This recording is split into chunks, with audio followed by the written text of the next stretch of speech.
اور جسٹس امین الدین خان نے تحریری طور پہ اپنے نوٹ میں لکھا ہے کہ انہوں نے آئین شکنی کی ہے، ماورائے آئین فیصلہ دیا ہے، آئین سے نکل کے ایک خود ساختہ فیصلہ تخلیق کیا ہے۔ تو یہ ساری چیزیں جو ہیں وہ سیاستدانوں کے لیے جو ہے وہ ایک چیلنج تھی، سوچنے کا مقام تھا۔ تو اسی وجہ سے پھر یہ فیصلہ کیا گیا کچھ بھی ہو 2/3 حاصل کی جائے، روٹوں کو منایا جائے اور اس چیز کا سدباب کیا جائے، یہ راستہ جو ہے وہ روکا جائے۔ اور پھر ہم نے دیکھا کہ اس حوالے سے جو ہے وہ ملاقاتیں کی گئی، خاص کر مولانا فضل الرحمان کے ساتھ۔ اگر مولانا فضل الرحمان مل بیٹھتے ہیں تو حکومت کے پاس وہ 2/3 آ جائے گی اور حکومت جو ہے وہ آئین سازی اور قانون سازی کرنے کے اس میں جو ہے وہ پوزیشن میں آ جائے گی۔ تو اس حوالے سے معاملات چل رہے ہیں۔ مولانا فضل الرحمان ہاں نہ بھی نہیں کر رہے اور وہ ہاں نہ والی اس کی جو ہے وہ چیزیں ہے ہی نہیں۔ تو یہ ساری چیزیں جو چل رہی ہیں، تو اب ہم دیکھتے ہیں کہ وہ اقرار بھی نہیں ہے ان کا اور انکار بھی نہیں ہے، ٹھیک ہے۔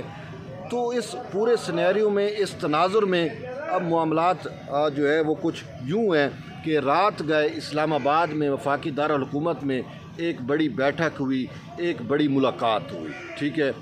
اور اس ملاقات میں جو ہے میں آپ کو بتاؤں کہ پاکستان پیپلز پارٹی کے چیئرمین بلاول بھٹو زرداری نے ملاقات کی ہے شہباز شریف سے، وزیر اعظم پاکستان سے۔ اب ملاقات میں کون کون تھے آپ کو ملاقات کا پرپس سمجھ آ جائے گا۔ بلاول بھٹو زرداری کے ساتھ وہ کوئی، میں یہ نہیں کہہ سکتا کہ وہ کوئی پولیٹیکل ملاقات تھی یا وہ کوئی ملاقات ایسی تھی، نہیں، وہ کوئی پولیٹیکل ملاقات نہیں تھی، بڑی سادہ سی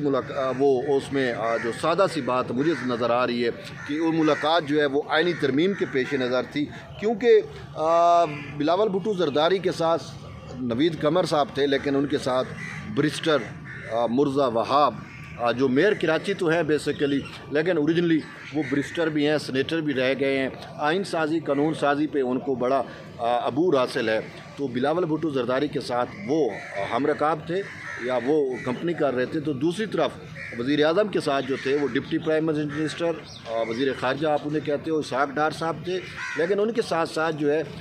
وزیر قانون، اب یہ دیکھیں وزیر قانون اور اٹارنی جنرل، اور اٹارنی جنرل نے تو آج اجلاس میں بھی، اجلاس کے دوران بھی بلاول بھٹو زرداری سے مصافحہ ضرور کیا تھا، ٹھیک ہے۔ تو اب اٹارنی جنرل تھے، وزیر قانون تھے، وزیر اطلاعات تھے۔ اٹارنی جنرل اور وزیر قانون کا وزیر اعظم کے ساتھ ہونا، بلاول بھٹو زرداری کے ساتھ میٹنگ کرنا، تو وہ اس چیز کا غماز ہے، اس چیز کا عکس ہے کہ معاملات جو ہے نا وہ کچھ یوں ضرور چل رہے ہیں کہ شاید جو میں سمجھ رہا ہوں کہ وہ جو مجوزہ آئینی ترامیم ہے، جو مجوزہ جوڈیشل پیکج ہے، اس سے متعلق جو ہے وہ ان کی گفت و شنید ہوئی۔ وزیر قانون نے اور اٹارنی جنرل نے جو ہے وہ ان کو صورتحال سے آگاہ کیا اور بتایا کہ کس طریقے سے جوڈیشل پالیٹکس ہو رہی ہے اور اس جوڈیشل پالیٹکس کا کلا کما جو ہے وہ کیسے کرنا ہے، اس کا تدارک کیسے کرنا ہے، اس کو روکنا کیسے ہے۔ تو یہ ساری سچویشن جو ہے وہ ڈسکس ضرور ہوئی اس میٹنگ کے اندر،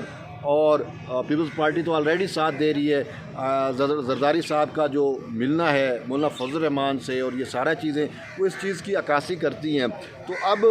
ایک معاملہ ہے، اور وہ بھی جیسے میں نے کہا کہ مولانا فضل الرحمان نہ انکار ہے نہ اقرار ہے، لیکن وہ مولانا فضل الرحمان پہ مزید ورک کیا جانا ضروری ہے۔ اگر مولانا فضل الرحمان صاحب جو ہے وہ راضی ہو جاتے ہیں تو پھر